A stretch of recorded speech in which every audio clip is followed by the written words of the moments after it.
우물에서 생수를 찾는 여인이라는 제목으로 같이 말씀을 나누겠습니다. 우리가 오늘 이 본문을 좀 관심 있게 봐야 될 내용 중에 하나는 뭐냐면, 다 하나님의 말씀이고 주님이 하신 일이니까 다 우리가 은혜를 받으면 되기는 되는데, 그 은혜가 실제 상황에서 나온 것인지, 그냥 아니면 은혜를 받고자 하는 그런 마음만 가지고 은혜를 받는 것인지는 좀 구별할 필요가 있다는 것입니다. 왜 그러냐면, 많은 사람들이 사이비 종교에 빠져 있는 것을 우리가 볼 때, 그 본인은 그 내용을 철떡같이 믿고 또 거기에 감동을 받고 희생을 하고 헌신을 하지만, 옆에 사람이 볼 때는 말도 안 되는 것인 경우가 있지요. 그래서 이 우물가의 여인 이야기도 이 전체적인 대화나 그 스토리의 흐름을 보면, 일반적으로 우리가 해석하는 그 내용을 보면 좀 말이 안 되는 거예요. 왜 말이 안 되냐면, 일단 예수님이 이 남편을 5명이나 바꿨고, 또 지금도 있는 남자하고 사는데 남편이 아닌, 그래서 방탕한 여자라고 하는데, 예수님이 그런 여인하고 대화를 했다. 그런데 그 대화 내용 가운데 한 번도 그 여인은 회개한 내용이 없어요. 회개도 하지 않았는데 전도하러 나가가지고 마을 사람들을 데리고 와서 전도를 하고, 그게 말이 사실은 안 되는 거죠. 한 번은 예수님이 예루살렘 성전에 계실 때 예수님을 올무에 넣으려고 간음하다가 현장에서 잡힌 여인을 데려왔습니다. 그때 예수님께서 그 여인에게 나도 너를 정죄하지 않는다, 그리고 가서 다시는 죄를 짓지 마라 하고 분명하게 그 죄에 대해서 이야기했습니다. 왜 정죄하지 않는다 그러느냐? 이미 그 여인은 벌을 다 받았어요. 많은 사람 앞에 자기 수치가 다 드러났거든. 그리고 예수님께서는 분명히 말씀하셨습니다. 다시는 죄를 범하지 마라. 예수님이 오신 것이 바로 죄의 문제 때문에 이 땅에 오셨는데, 그 타락한 여인과 대화하는 가운데 죄의 이야기는 눈꽃만큼도 나오지 아니하고, 그 여인은 죄의 이야기를 회개도 하지 아니하고, 그런데 그 대화가 진행이 된다. 제3자가 볼 때는 황당한 스토리인 거죠. 그래서 오늘 이 말씀을 통해서 우리가 이 여인에게는 무엇이 있었고, 그래서 예수님께서는 무엇을 주기를 원하셨는가를 돌아보는 시간을 갖도록 하겠습니다. 먼저는 우물가에 있는 여인이에요. 근데 우물을 자세히 읽어보면 우리가 일반적으로 생각하는 것하고 다른 내용이고, 왜 대화가 그렇게 흘러가는가를 우리가 이해를 할 수 있습니다. 그 사실을 모르는 사람은 그냥 막연하게 생각하지만, 그 당시 문화와 사실을 알면 정확하게 볼 수 있는 거죠. 뉴스에서 어떤 내용이 나오냐면, 어떤 사람이 무슨 총을 들고 사람을 쐈다, 이렇게 뉴스가 나왔어요. 대한민국에 무슨 총이 있지? 그래서 이거 보니까 사진을 찍었는데, 작업할 때 쓰는 타정총이라고 있어요. 타정총은 뭐냐면, 콘크리트를 뚫고 뭐 나무 같은 거를 박을 수 있는 굉장히 파워가 센 총입니다. 그런 총이 있어요. 가스를 넣기도 하고 뭐 전기로도 하고 이렇게 하는데, 그 총으로 사람을 향해서 쐈다는 거예요. 그래서 나는 내가 그걸 아니까, 그게 사람을 향해 쏴지는 총이 아니거든요. 반드시 총구 끝을 벽에다 붙여서 밀어야만 총이 쏴져요. 그냥 허공에다 대거는 안 쏴지는 총이란 말이에요. 그래서 그게 쏘아지는 총이 아닌데 하고 이제 뉴스를 보니까, 뉴스에서 보여준 거는 타정총이라고 굉장히 큰 총인데, 그 사람이 들고 있는 거는 쬐그만 거예요. 타카라고 하는 쬐그만 건데, 그거는 사람을 향해서 쏴도 한 1m만 떨어져 있으면 아무런 영향을 미치지 않습니다. 그냥 우리가 뭐 못 하나 옆에 던지면은 아무런 해를 끼치지 않듯이, 그런데 뭐 뉴스는 뭐 사람이 뭐 총을 쏴가지고 살인을 할 것처럼 하고, 특수 기동대가, 경찰이 그냥 일반 경찰이 간 게 아니고 특수 기동대가 갔더라고. 그래서 내가 저게 무슨 특수기동대가 갈 내용도 아닌데래요. 왜 저렇게 뻥튀기를 하지? 그래. 그 내용을 모르는 일반 사람들은 진짜 총인가 보다 이렇게 이제 듣지만, 그러나 그쪽 계통에서 조금이라도 일해본 사람은 그게 말도 안 된다는 걸 다 알거든요. 댓글에 보니까 아니나 다를까 다 그렇게 적어놨더라고. 성경이 하나님의 말씀이에요. 그러면 그 내용에는 두 가지가 있습니다. 성경이 하나님의 말씀이다 할 땐 두 가지가 있는데, 첫 번째는 정직한 내용입니다. 없는 내용을 지어낸다든지 또는 사람에게 뭔가를 호기심을 자극하기 위해서 그런 이야기가 아니고, 성경 내용은 정직한 내용입니다. 없는 이야기를 쓰지를 않아요. 반드시 있는 사실을 그대로 기록을 합니다. 두 번째는 정확한 내용입니다. 우리가 정직한 내용이라도 그것을 표현하거나 기록을 할 때 조금 뻥튀기가 되기도 하고 빠지기도 하고 그런 내용이 있잖아, 그죠? 그런데 하나님은 1.1획도 더하거나 빼지 마라 그랬어요. 그래서 정확한 내용이라는 사실에 우리는 관심을 가져야 됩니다. 그래서 이 우물가의 여인의 이야기는 우리가 다시 한 번 더 정확하게 이 사실을, 스토리를 돌아볼 텐데, 첫 번째 우리가 관심을 가져야 될 부분은 예수님께서 우물가의 여인과 대화를 하실 때 현장에 누구가 있었는가를 먼저 생각해 볼 필요가 있습니다. 그 요한복음에는 예수님께서 이제 사마리아로 지나가시게 되었다 이렇게 돼 있어요. 예루살렘에서 예수님이 계신 고향인 갈릴리로 가려면 가장 빠른 길이 사마리아 지역을 통과해서 가는 길이 가장 빠릅니다. 그런데 그 지역, 사마리아 지역은 유대인들이 아주 싫어하는 지역이에요. 우리도 그런 경우 있을 수 있죠. 어떤 마을에서, 한 마을에서 누구하고 원수가 졌어. 그러면 내가 어떤 길을 지나가다가 그 사람 집 앞이 있으면 그 집 앞을 안 지나고 뺑 돌아갈 수 있겠지요. 그래서 유대인들은 힘들어도 내가 저 더러운 땅 안 밟는다 그러고는 다 돌아서 갑니다. 먼 길을 뺑 돌아서 가요. 그런데 예수님께서 이제 그렇지만 유대인들도 급하거나 절박한 그런 경우가 생기면 어쩔 수 없이 빨리 가야 되니까, 예수님께서도 이제 그 길을 택하셨다는 것은 뭔가 사연이 있는 거죠. 그걸로 갈 수밖에 없는. 그러나 이제 전체적인 뚜껑을 보면 어쩌면 그 여인을 구원하기 위해서 가셨는가, 우리가 이렇게 사마리아 사람들을 구원하기 위해서 가셨는가 이렇게 추측해 볼 수가 있다는 것입니다. 그런데 그 시간쯤에 이제 예수님하고 제자들하고 사마리아 지역에 왔을 때가 이제 점심 시간쯤 된 거예요. 배가 고프고. 그래서 제자들이 마을에 먹을 것을 사러 갔다 그래 있습니다. 그러면 그때 다 갔겠는가를 생각해 볼 필요가 있어요. 왜냐하면 우리가 주인을 모시듯이 주인이 있으면 옆에 한 사람 정도는 시종 드는 사람이 있어야 될 거 아니에요. 전부 다 사러 가지는 않았을 것이다. 그러면 예수님 옆에 누가 있었는가? 요한인 거죠.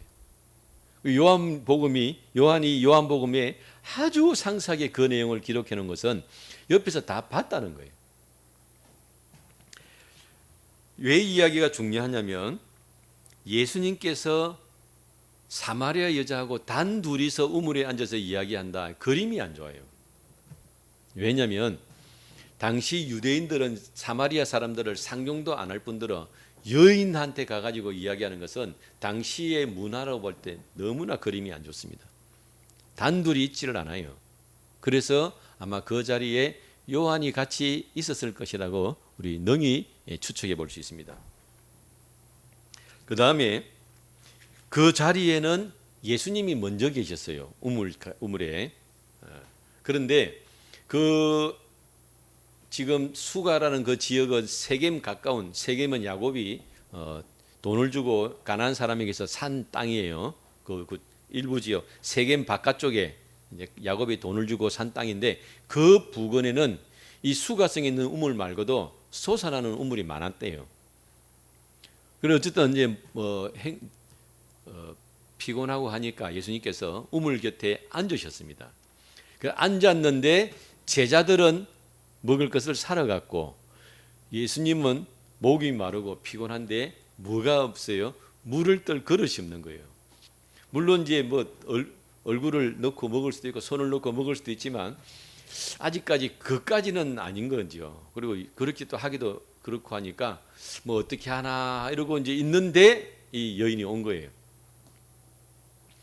그런데 이 여인의 입장에서 볼 때는 낮 12시에는 잘 안 오거든요. 사람들이 여인들이 물들어 잘 안 오는 시간인데 아마 무슨 사연인지 모르지만 왔어요. 그러면 이 여인의 입장에서 생각할 때도 사람이 없을 거라고 물들어 왔는데 남자가 일이 있으면 상당히 불편하겠지요. 굉장히 마음에 불편한 마음을 안고 이제 자기 그릇에 물을 이제 뭐 항아리에다 물을 이렇게 담고 있는 거예요. 쭈삣쭈삣하면서 담고 있는데 예수님께서 물 좀 달라는 거예요. 이 그림이 굉장히 이 여인의 입장에서 볼 때는 안 그래도 부담스러워 가지고 이렇게 있는데 물까지 달라 그러니까 굉장히 뭐 이렇게 그동안 이렇게 마음에 있던 것들이 나오겠지요. 보아하니 유대인 같이 보이시는데 어떻게 저에게 물을 달라 하십니까? 이것은 비꼬은다기보다는 좀 놀래는 내용이에요. 놀래는. 왜냐하면 상종은 누가 상종을 안 하냐면 유대인들이 상종을 안 합니다. 사마리아 사람들이 상종을 안 하려고 하는 거지 유대인들이 상종을 안 하려고 그래. 이방인이라고. 그러면 누가 더 강자겠습니까? 유대인이 강자고 사마리아 사람이 약자인 거지요. 무시당하는 거니까.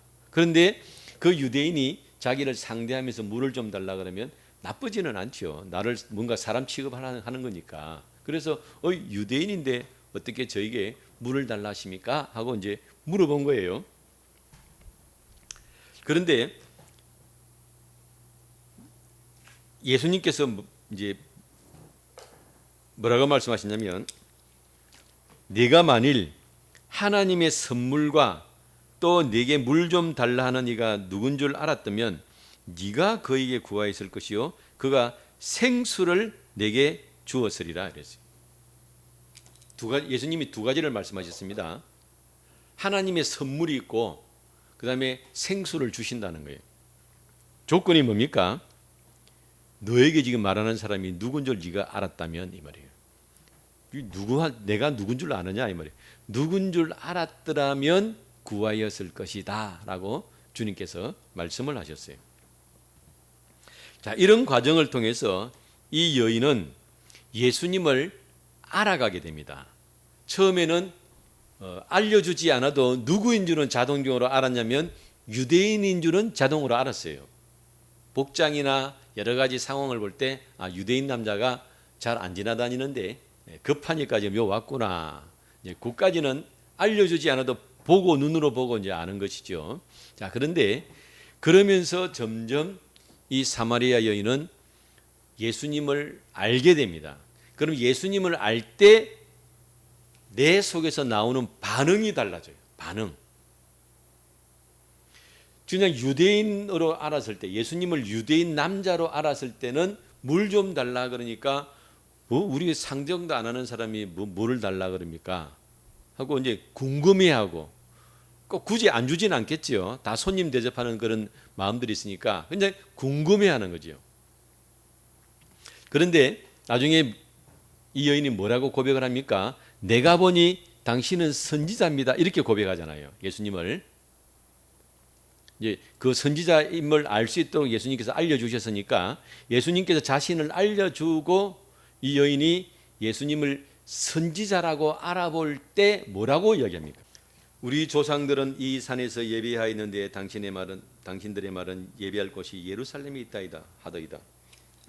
전혀 방탕하거나 음탕한 여인하고는 아니에요.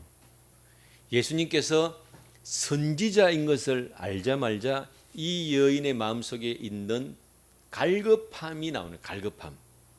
무엇이 갈급하느냐? 과연 예루살렘에서 예배드리는 것이 맞냐? 이 산, 이 그림신 산이 있는 여기서 예배드리는 것이 맞냐 하는 이런 영적인 갈급함을 이 여인은 가지고 있었던 거예요. 오늘 제목이 우물에서 생수를 찾는 여인인데 이 수가성 이 여인은 그 내면에 갈급함을 갖고 있는 사람입니다. 물론 그것이 남편의 문제, 그런 문제 우물을 물 들어오는 그런 문제, 그런 갈급함도 가지고 있었지만 오늘 선지자임을 알자 자기 속에서 제일 먼저 나오는 내용이 뭐냐면은 어디서 예배드리는 것이 맞냐 하는 영적인 질문에 대한 갈급함을 가지고 있었던 거예요. 자, 그 다음에 다시 한 번 더 예수님이 자신을 알려드립니다. 뭐라고 알려드렸냐면 26절 예수께서 이르시되 내게 말하는 내가 그니라. 내가 그니라. 그다. 그가 누구냐? 25절 여자가 이르되 메시아 곧 그리스도라 하는 이가 오실 줄을 내가 아노니 그가 오시면 모든 것을 우리에게 알려주시리다. 그러니까 이 여인은 영적인 갈급함과 그렇지 내가 올바르게 믿고 살아가고자 하는 그런 여러 가지 마음들을 가지고 있는데 그 모든 것을 정확하게 알려주실 분은 그리스도 메시아가 오시면 그 모든 것을 알려주실 것이다 하는 것을 알고 있는 거예요. 그런데 예수님께서 내가 그다, 내가 메시아다라고 딱 말하니까 그 다음 반응이 뭡니까? 모든 것을 버려두고 이 여인이 물 들어온 여자가 물동이는 버려두고 마을로 뛰어갔어요. 이게 음탕한 여인 같으면 이게 스토리가 구성이 말이 안 되는 거예요. 이 여인이 자기가 물 들어온 여자인데 물동이를 버려두고 마을로 뛰어갈 만큼 본인에게는 심각한 문제다 이 말이에요. 왜? 그것이 그 마음속에 가득 차 있었기 때문에 그 마을로 뛰어가서 마을 사람들을 다 데려오는 거예요. 얼마나 이 여인의 갈급함과 그런 그동안의 그런 신앙에 대한 것이 충만해 있었던지 이건 나만 알 문제가 아니다 하고 마을 사람들을 다 데렸어요. 그런데 왜 마을 사람들을 다 데렸느냐? 이 사람들도 똑같은 거예요. 약자다, 약자. 저기 가야 복을 받고 저 사람들은 진리고 우리는 가짜라는데 그런 서러움이 있는 겁니다. 오늘날 우리 대한민국의 교회 중에 큰 폐단 중에 하나가 뭐냐면 하나님의 진리의 말씀도 목소리 큰 사람이 진리가 되는 그런 우려가 조금씩 있어요. 그것이 뭐냐면 교회가 크고 사람 숫자가 많고 거기서 어떤 목사님이 이야기를 하면 그건 그냥 진리가 돼버려요. 그런데 그렇지 않은 목사님들이 진실로 가면 그것은 어떨 때는 그렇지 않은 내용도 이단이다 그러고는 찍어버리고 억울한 일을 당하는 경우가 가끔가다 이렇게 보이기도 하더라고요.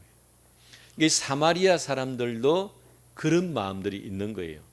본인들은 진심으로 주님을 따르기를 하고 하나님을 섬기기로 가기를 원하는 그런 아픔들을 다 가지고 있는데 유대인들은 예루살렘이라는 성전의 정통성을 내세우면서 자기들만 옳다 그러고 나머지는 다 틀렸다 그러고 사마리아 사람들에게 대해서 이방인 취급하고 개 취급하고 그런데 그런 아픔과 서러움을 가지고도 우리는 하나님 못 떠난다, 우리는 하나님 믿는다 하고 진실한 마음으로 순수한 마음으로 그 믿음을 계속 이어오고 있었다는 거예요. 그러니까 그 말을 듣고 다 같이 오는 거죠. 뭔가 이 사마리아 사람들의 마음속에 진실을 갈구하고 과연 우리가 바르게 믿고 있는지 하는 그런 아픔들, 서러움들이 그 마음에 있었다는 거예요. 자, 그래서 이 여인은 어떻게 예수님을 만나서 그렇게까지 변화되어서 마을 사람을 다 데려올 수 있느냐? 그 원인은 본인의 마음속에 갈급함을 가지고 있었다는 거예요. 그러니까 예수님께서 어떤 사람을 전도하는데 본인은 죄를 회개도 하지도 않고 본인은 본인 죄에 관심도 없는 그런 여잔데 만약에 원래대로 해석을 하면 그 예수님께서 그 여인과 대화를 해가지고 그 여인이 변화되어서 갑자기 영적인 관심을 갖게 되고 그렇게 마을 사람들을 전도했다는 그 스토리는 말이 안 되는 거예요. 그런데 그걸 그렇게 해석을 하면 무리하게 받아들이면서 그것을 적용을 할 때 문제가 생길 수 있다는 거예요. 그 사람 마음에 이미 갈급한 마음을 가지고 있는 사람이에요. 그래서 그 가운데 주님이 역사하시는 겁니다. 갈급함도 없는데 주님께서 그 사람이 갈급함을 주셔서 그리고 그가 돌아오게 한다. 그러면 전도할 필요가 뭐가 있겠습니까? 그래서 이 내용을 통해서 우리가 그 본인이 그런 부족함을 알고 갈급함을 아는 것이 얼마나 중요한 문제인가를 우리가 다시 한 번 더 돌아보는 시간을 갖는다는 것입니다. 자, 그 다음에 또 하나가 이제 뭐가 있냐면 이 여인의 갈급함을 통해서 갈급함을 예수님께서 드러내셨어요. 그러니까 예수님은 아신단 말이에요. 이 여인이 어떤 사람인지는 예수님이 아세요. 그런데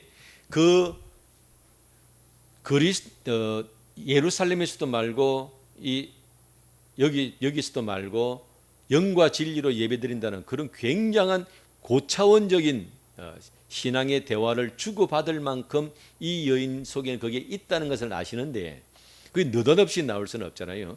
그래서 그 대화가 나오는 물고 그것이 바로 생수입니다. 생수. 그래서 생수란 단어를 주님께서 그렇게 사용하시면서 그 여인의 갈급함을 풀어서 1단계를 풀어서 대화를 시작하고 문이 열리니까 2단계를 들어가서 대화를 시작하고 문이 열리니까 3단계로 들어가는 거예요. 그 생수가 왜 이 스토리에서 중요하냐면 예수님께서 내가 누군 줄 알았으면 내가 너에게 생수를 주었으리라 했을 때 그때 생수는 예수님이 말씀하시는 생수하고 이 여인이 생각하는 생수는 달라요. 어떻게 다르냐면 예수님은 당연히 성령님을 통해서 우리에게 주시는 생수를 말씀하신 거죠. 그런데 여인이 들을 때는 당시 이스라엘 사람들이 생수란 단어를 똑같이 썼습니다. 글자대로 살아있는 물이에요. 지금도 우리 생수 쓰잖아요. 우리가 생수란 말을 쓸 때는 뭐를 마음의 염두에 두고 쓰고 있지요? 수돗물. 인위적으로 정화시키고 약품을 집어넣어서 깨끗하기는 한데 그냥 먹기는 뭔가 찝찝한 물. 그게 수돗물이죠. 거기에 대비해서 우리 안반석에서 나오는 물, 바로 마셔도 되는 생수 이렇게 개념 가지고 있듯이 유대인들도 생수라는 개념을 가지고 있습니다.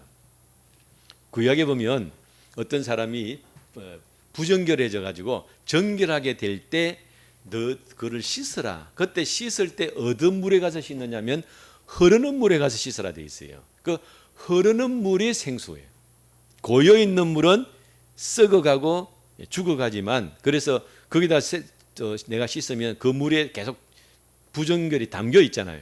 그런데 흐르는 물은 내가 씻는 순간에 내 부정을 가지고 다 씻겨버리니까 살아있는 물이다. 그래서 땅바닥에서 솟아오르는 물 그리고 흐르는 물은 생수라고 당시 유대인들은 다 생각을 하고 있었어요. 예수님께서 생수를 주신다 그러니까 이 여인이 기가 번쩍 뜨는 거예요. 그 증거가 어디 나타나냐면 우리말에는 다 그냥 이렇게 번역되어 있지만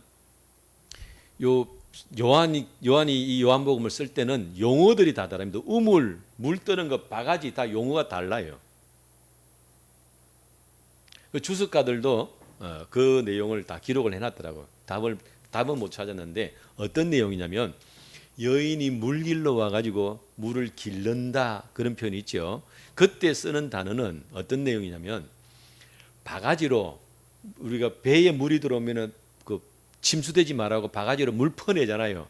얕은 물, 얕게 있는 물을 바가지로 퍼내는 그게 물 길는 거예요. 그러니까 이 여인이 지금 하고 있는 건 뭐냐면 물을 길는 거는 얕은 물을 퍼고 있는 거예요. 예수님께서 물을 좀 달라 그러니까 여인이 대판에 뭐라 그럽니까? 생수를 준다 그러니까 대판에 여인의 입에서 뭐라 그래요? 아니 물기를 지금 그릇도 없는데 근데 우리말은 그릇인데 그때 그 그릇은 두레박을 이야기하는 거예요. 두레박. 그 물이 얼마나 밑에 있느냐? 거의 20m, 30m 이렇게 내려가 있습니다. 그 밑에 있는 물을 끄집어 올리려요. 거기 있는 물은 진짜 생수라는 거예요. 생수. 시원하고 솟아오르는 물이고 깨끗한 물이에요. 그러니까 우물 구조가 우리나라하고는 다른 거예요. 우리나라는 우물이라 그러면 마을에 가면 동그랗게 우물 파가지고 그 위에 집 하나 지어놓고 두레박 걸어놓으면 이제 두레박 내려서 물 뜨잖아요. 물은 무조건 거기서 떠는 거죠. 그런데 아마 이거는 추측입니다. 추측인데 이 중동, 그리고 팔레스타인 같은 경우 우물이 이중 구조로 되어 있을 것 같아요. 실제로 그게 이제 그렇게 가능하고, 왜냐하면 짐승들도 그 우물을 먹는다 그랬어요. 짐승들도. 그러니까 짐승들이 와서 물을 먹을 수 있도록 그렇게 뭐가 물는 물통이 만들어져 옆으로 쭉 만들어져 있고, 우물에서 우물을 퍼가지고 그 물통에다 물을 담겨 놓으면 그 물을 짐승들이 먹는데, 오랜 동안 지나면서 짐승들이 안 먹고 이제 그 물을 사람들이 이제 먹을 수 있다는 거예요. 그러니까 깊이 있는 물을 떠서 먹으려면 도구가 있어야 돼요.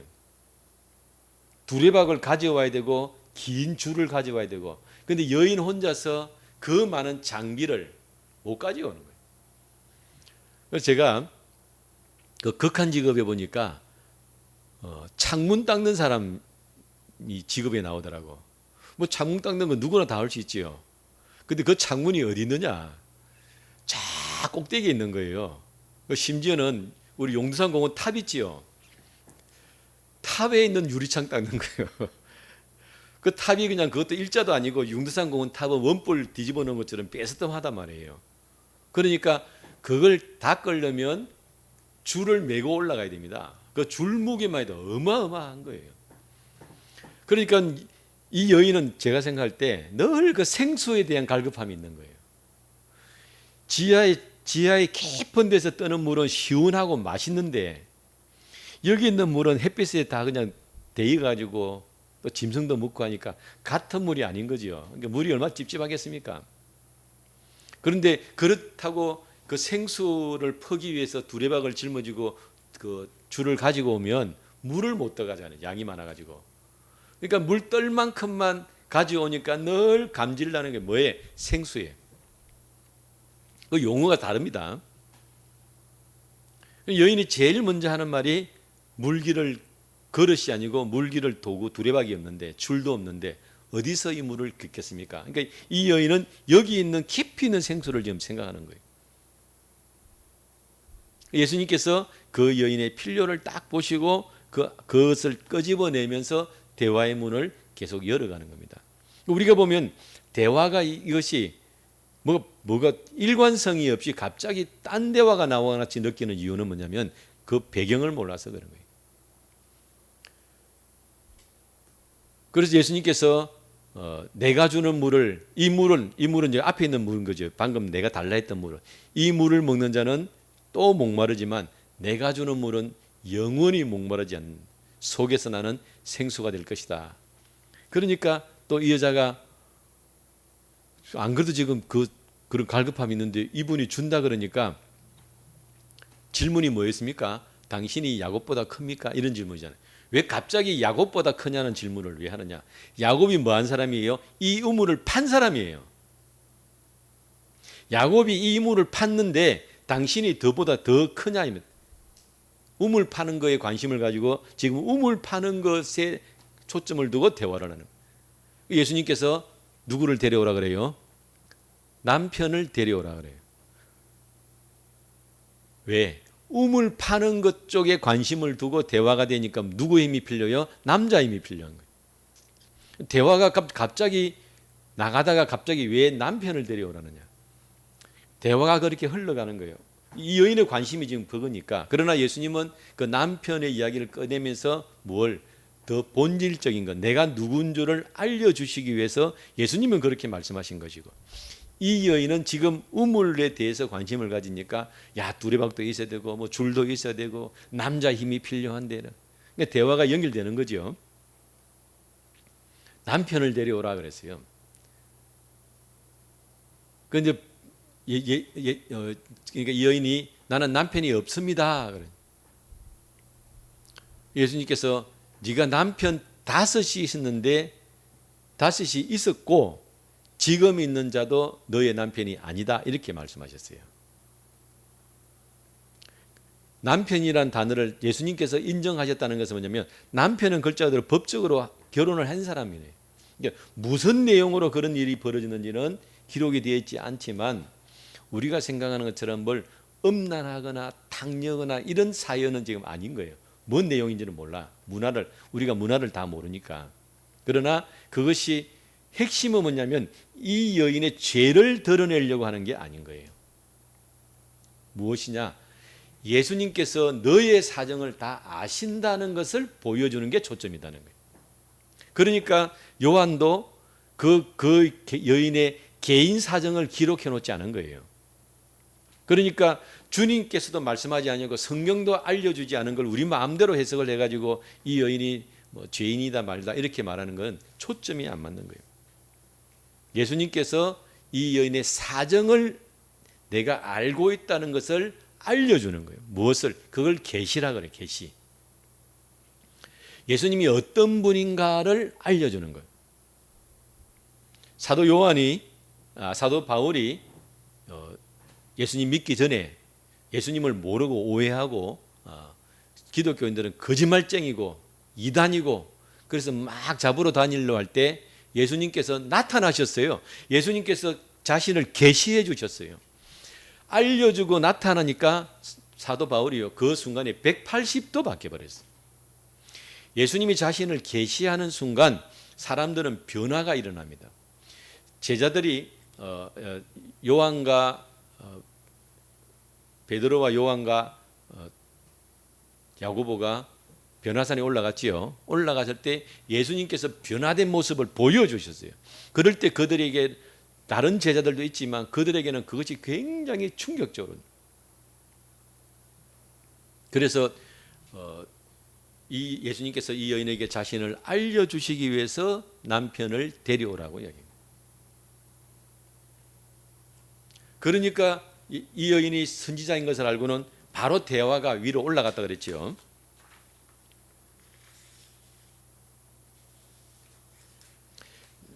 그래서 이 여인은 처음에는 생수에 대한 그 어떤 마음의 갈망, 안타까움, 이왕에 내가 물 들어가는데 좀 더 좋은 물을 뜨면 좋겠다는 이런 것들이 아마 그 속에 있는 것 같아요. 그런데 그 문제를 해결하기 위해서는 남자의 힘이 필요한 거예요. 주님께서 딱딱 정리를 해주십니다. 이 여인 속에 정리되지 않은 것들, 뭔가 이런 문제도 있고 저런 문제도 있고 여러 가지 문제가 있는데 정리되지 않은 것을 주님께서 하나씩 정리를 시켜줘요. 두 번째는 이 여인이 신앙에 대한 갈망이 있었습니다. 신앙에 대한 갈망이 있을 때 예수님께서 뭐라 말씀하십니까? 내가 메시아다라고 알려주시니까 이 여인이 그것이 정리가 되어버렸어요. 예루살렘에서도 말고 사마리아에서도 말고 하나님이 영이시니까 하나님이 뭐 어디에 예루살렘에 뭐 베델에 이렇게 장소에 오시는 분이 아니고 하나님은 어디서나 계신 영이시니까 예배드리는 자에게서 중요한 것은 진리로 영과 진리로 예배드리는 것이 중요하다고 예수님께서 딱 정리를 해주셨어요. 이 여인이 이 예수님을 만남으로 그 갈증들이 해결되기 시작하고 문제가 풀어지기 시작하는 모습을 돌아볼 수 있습니다. 그래서 예수님께서 이 여인을 대하실 때는 어떤 배경 속에서 어떤 내용 속에서 대하셨고 또 예수님이 왜 대화를 이렇게 이끌고 나가셨는지 그리고 이 여인은 어떤 것을 이렇게 받아들이고 어떻게 반응했는지를 오늘처럼 다시 돌아보면 좀 자연스럽게 우리가 이해할 수 있다는 거죠. 하나님께서 우리에게 알려주신 요한이 이 복음서를 기록할 때의 그 사건들 그대로를 우리가 돌아볼 때 좀 더 올바른 방향으로 하나님 말씀을 알 수 있다는 것을 돌아보는 거예요. 개인적으로는 주님께서 굉장히 기뻐하신다는 감동을 받았어요. 하나님의 그 상황에 대해서 똑바로 우리가 이해하고 바르게 그 내용이 그게 아닌데 와전되어 가지고 사람들이 엉뚱하게 좋아하고 있으면 당사자는 별로 안 좋을 수 있잖아요. 그런데 이런 상황이 아니고 이렇게 해서 이렇게 주님이 말씀하셨고 이렇게 이 여인이 반응했구나를 정확하게 알면 일단 1차적으로 그걸 정확하게 알 때 당사자이신 주님께서 그것을 기뻐하시고, 그것을 두 번째는 우리가 그것을 우리 생활 속에서 적용할 때 무리하지 않는다는 거예요. 상대방이 무슨 마음을 가지고 있는지, 무슨 생각을 가지고 있는지는 염두에 두지도 않고 일방적으로 복음을 선포하고 일방적으로 어떤 걸 강요하면 그게 쉽지는 않다. 그런데 이 여인이, 예수님께서 이 여인과 이야기하실 때는 그 여인 속에 들어있는 것, 작은 것부터 시작을 해서 점점점 서로 대화의 깊이를 만들어서 본론까지 들어가셨구나. 주님의 사랑인 거예요. 예수님께서 이 수가성의 이 우물가 여인이 올 때 이미 주님은 그걸 다 보시고 대화의 건을 풀어서 가셨다는 것을 우리가 돌아볼 수 있습니다. 주님의 사랑이 어떤 사람, 어떤 상황에서 여러 가지 모습으로 나타난다는 사실을, 그래서 나의 사정을 누구보다 잘 알고 계신 주님께서는 가장 나에게 맞는 처방을 하셔서 나를 바르게 이끌고 계신다. 이것이 우리가 가질 교훈의 믿음인 줄로 믿습니다. 네, 기도하겠습니다. 거룩하신 아버지 하나님, 귀한 은혜에 감사합니다. 오늘 주님께서 이 수가성의 여인과 대화하실 때에 주님께서 어떤 마음을 가지고 계셨는지, 그래야 이 여인에게 필요한 것들이 무엇인지를 주님 자신을 알려주시면서 문제를 해결하게 하시고, 그래서 결국은 이 여인이 두고 온 물동이도 버려두고 마을로 가서 사람들을 데리고 함께 주의 말씀을 들으며 그 말씀으로 인하여 만족하며 기뻐하는 놀라운 일들을 함께 경험한 것을 돌아봅니다. 우리도 또한 우리 속에 여러 가지 정리되지 못하고 아버지 하나님 답을 찾지 못했던 여러 가지 많은 갈증들이 있사온데 그것들을 주님 풀어주시고 만져주시고 길을 열어주셔서 주님 안에서 밝히 보고 감사함으로 가는 귀한 삶들이 되시도록 인도하여 주옵소서. 예수님 이름으로 기도드리옵나이다. 아멘.